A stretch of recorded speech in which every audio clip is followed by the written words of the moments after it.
อยากตัดเด้อบัดอยากอยากสีตัดนะบัดน้ำขึ้นไปเลย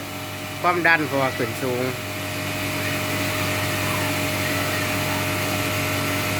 ลงไม้ตัดได้เนาะ ลงไม้อยากตัดเลยนะ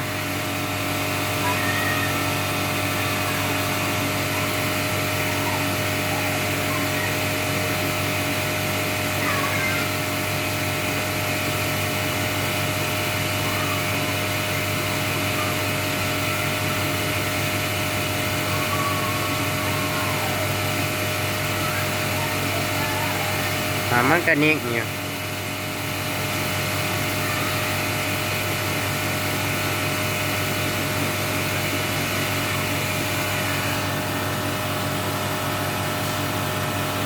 จักหน้าที่ตัว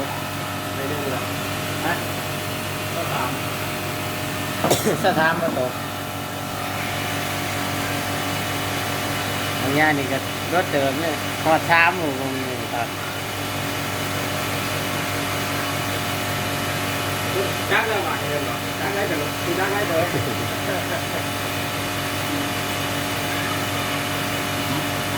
มันมีนี่เลยพวกกุ้มหลายเบิกวนกันมา